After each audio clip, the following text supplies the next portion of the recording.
Testemunhas de Jeová. Você conhece esta seita? Iremos trazer agora um pequeno estudo a respeito desta seita e de tudo quanto ela traz de ensinamento contrário à palavra de Deus. Temos um tema aqui para começar este pequeno estudo, respondendo os argumentos das Testemunhas de Jeová contra a Trindade. O propósito deste estudo é examinar os argumentos das Testemunhas de Jeová no ataque à doutrina da Trindade. Vamos nos aproximar deste estudo da seguinte maneira. Letra A. Definir em poucas palavras a Trindade e provar essa doutrina biblicamente. Letra B.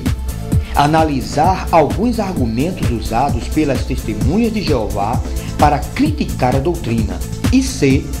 Examinar e refutar os argumentos usados contra a Trindade. Devemos apontar duas importantes coisas antes deste estudo. Primeiro, este estudo abrange outras seitas agrupadas entre as Testemunhas de Jeová.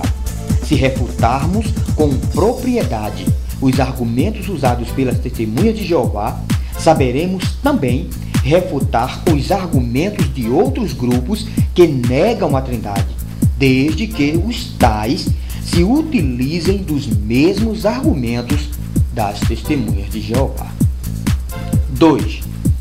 O espaço não nos permite, neste estudo, analisar os argumentos históricos da Trindade.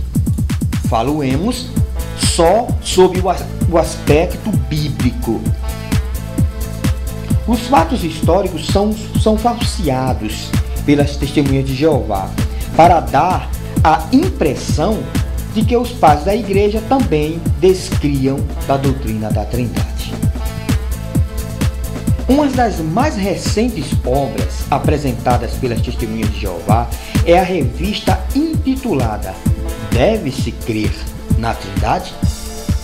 Nesta revista, muitas citações são feitas, porém, fora do contexto. O vocábulo Trindade foi usado pela primeira vez por Teófilo de Antioquia em 189.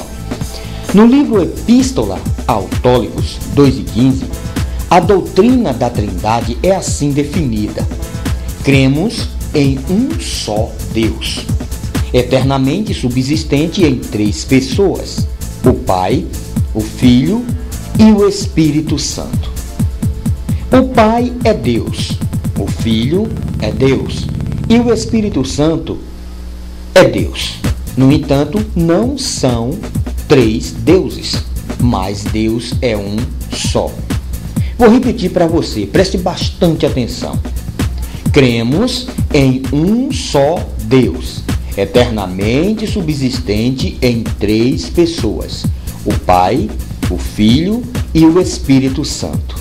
O Pai é Deus, o Filho é Deus e o Espírito Santo é Deus. E, no entanto, não são três deuses, mas Deus é um só. A Trindade pode ser explanada e biblicamente provada seguindo três fatos. Eu estou falando em três fatos, tá certo, gente? Estamos aqui falando em fatos. Não é conversa fiada, é em fatos, ok?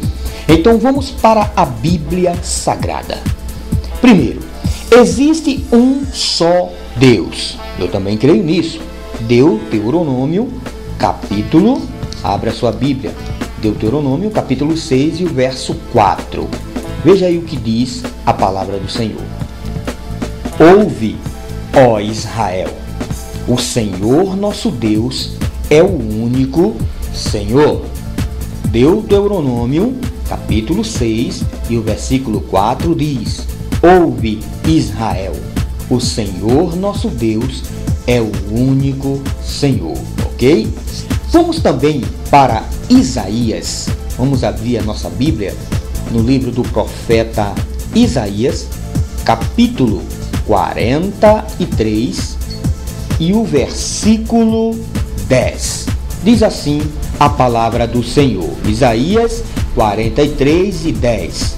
Vós sois as minhas testemunhas, diz o Senhor, e o meu servo, a quem escolhi, para que o saibais e me creiais e entendais que, preste bem atenção, e entendais que eu sou o mesmo, e que antes de mim Deus nenhum se formou, e depois de mim nenhum haverá. Ok, gente?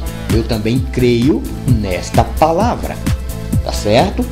Vamos ainda para o capítulo 45, 45 do mesmo livro, Isaías, ainda no profeta Isaías, tá certo, gente? Profeta Isaías, Isaías 45 e o versículo 5 e o 6. 45, 5 e 6. Diz assim a palavra do Senhor: Eu sou o Senhor e não há outro. Fora de mim não há Deus. Eu te cingirei, ainda que tu me não conheças, para que se saiba desde o nascente do sol e desde o poente que fora de mim não há outro. Eu sou o Senhor e não há outro. Está aqui explicitamente na palavra de Deus, a palavra falando que Ele é o único Senhor e não há outro. Ok, gente? Concorda comigo? A palavra de Deus está falando, tudo bem, estou de acordo também. Veja só, segundo, esse único Deus é uma pluralidade de pessoas. Como é que podemos provar que este único Deus é uma pluralidade de pessoas? Vamos para Gênesis, capítulo 1 e o versículo Gênesis 1 e 26. Vamos ver o que a Bíblia diz aqui, ok? Capítulo 1 e o versículo 26. Diz assim a palavra do Senhor: E disse Deus: façamos o homem à nossa imagem, conforme a nossa semelhança, e domine sobre os peixes do mar, e sobre as aves dos céus, e sobre o gado, e sobre toda a terra, e sobre todo réptil que se move sobre a terra. O início do versículo diz o seguinte: E disse Deus: façamos o homem, façamos o homem à nossa imagem, conforme a nossa semelhança. Muitos dizem aqui que ele estava falando com anjos. Discordo. Por que discordo? Porque o anjo não foi criado à imagem e semelhança de Deus. O único que a Bíblia relata que foi criado à imagem e semelhança de Deus foi o homem. Tá certo? Segundo, a Bíblia diz também que Deus não dá a glória dele a outro. Não dá o direito de majestade dele a ninguém, a ser nenhum. Anjos foram criados por Deus. São seres criados. Então, se ele estava falando com anjos, estava dando direito aos anjos que ele também tem. A autoridade de Deus, ele estava também dando aos anjos o mesmo status, quando na verdade a Bíblia nega tudo isso. Ok, gente? Anjo é criatura de Deus, foram criados por Deus. Deus é o Criador. Ok? Então não tem nada a ver que ele estava falando com anjos aqui, tem nada a ver, certo? Quando a Bíblia fala, e disse Deus, façamos o homem, a trindade divina estava ali juntas em essência.